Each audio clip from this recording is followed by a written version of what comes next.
So what's up guys? So welcome back dito sa DK Moto Shop. So for today's video guys, may papakita ko sa inyong bago naming product. So kaibigan natin sa 4S1M guys, nagpadala ng CVT set pang Vespa.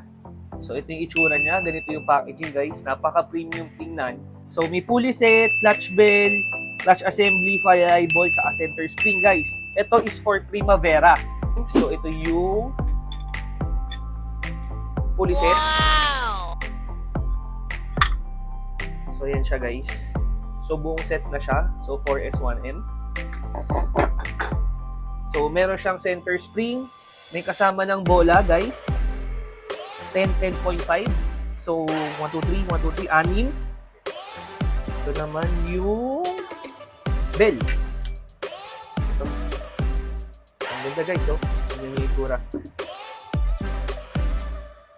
Ang ganda ng itsura. So guys, kilala naman natin si 4S1M. So sila lang naman ang nagre-represent ng Pilipinas sa international racing. So they come up with CVT set pang Vespa. Kasi alam naman natin, laging upgrade sa Vespa. Sinasabi kasi mabagal. So usually nag-upgrade naman talaga tayo ng CVT set. So guys, etong CVT set na to na tinanggal ko. So ikakabit natin sa Vespa natin na Primavera. Ayun na, naka-ready na.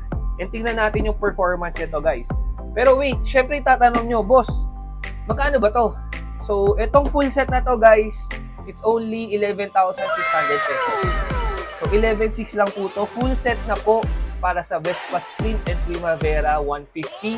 So guys, if you're interested to upgrade your Vespa, mag-upgrade ng CVT, so guys, meron kaming, I think, the right product for you.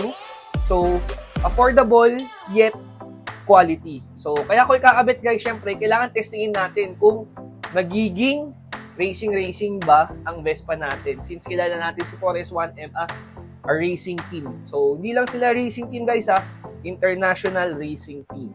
So, as you all know guys, pwede natin partneran to. Kung may CVT set tayo na 4S1M, so, syempre, samahan pa natin ang kabel.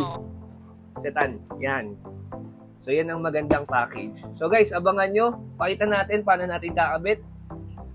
And syempre, guys, ako, bibigyan ko kayo ng personal feedback with regards this CVT set. So, tara, guys. Kabit na natin dun.